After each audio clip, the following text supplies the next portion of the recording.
നമസ്കാരം. കൊട്ടാരക്കര മീഡിയയിലേക്ക് സ്വാഗതം. കോട്ടയത്ത് ഏറ്റുമാനൂരിൽ വഴിയരികെ കടയിലുണ്ടായ സംഘർഷത്തിൽ കൊല്ലപ്പെട്ട പോലീസ് ഉദ്യോഗസ്ഥന്റെ സംസ്കാര ചടങ്ങുകൾ പൂർത്തിയായി. കോട്ടയം വെസ്റ്റ് പോലീസ് സ്റ്റേഷനിലടക്കം പൊതുദർശനത്തിന് വെച്ച ശേഷമാണ് മൃതദേഹം സംസ്കരിച്ചത്. തിങ്കളാഴ്ച പുലർച്ചെയോടെയാണ് കോട്ടയം വെസ്റ്റ് പോലീസ് സ്റ്റേഷനിലെ ഡ്രൈവറായ ശ്യാമപ്രസാദ് കൊല്ലപ്പെടുന്നത്. നിരവധി ക്രിമിനൽ കേസുകളിൽ പ്രതിയായ ജിബിൻ ജോർജാണ് ശ്യാമപ്രസാദിനെ കൊലപ്പെടുത്തിയത്. ജിബിൻ ജോർജ് വഴിയരികിലുള്ള കടയിലെത്തി കടയുടമയുമായി വാക്കേറ്റത്തിൽ ഏർപ്പെട്ടു. തുടർന്ന് വാക്കേറ്റം സംഘർഷത്തിലേക്ക് നീങ്ങി. ഇതിനിടയിലാണ് കോട്ടയത്ത് നിന്ന് ജോലി കഴിഞ്ഞ് വീട്ടിലേക്ക് മടങ്ങുകയായിരുന്ന ശ്യാമപ്രസാദ് കടയിലെത്തിയത്. സംഘർഷത്തിനിടെ പോലീസുകാരനെ കണ്ട് പ്രകോപിതനായ പ്രതി ശ്യാമപ്രസാദിനെ മർദ്ദിച്ചു.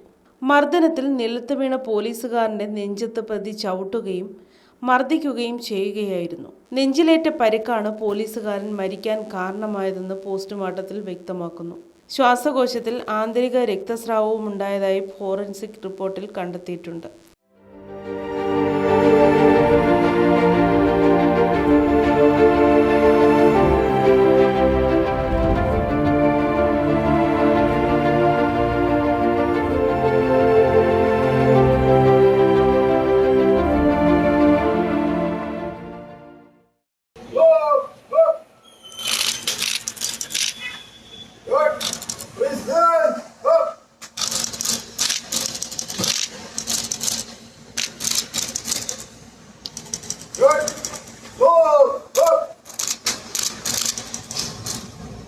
Good.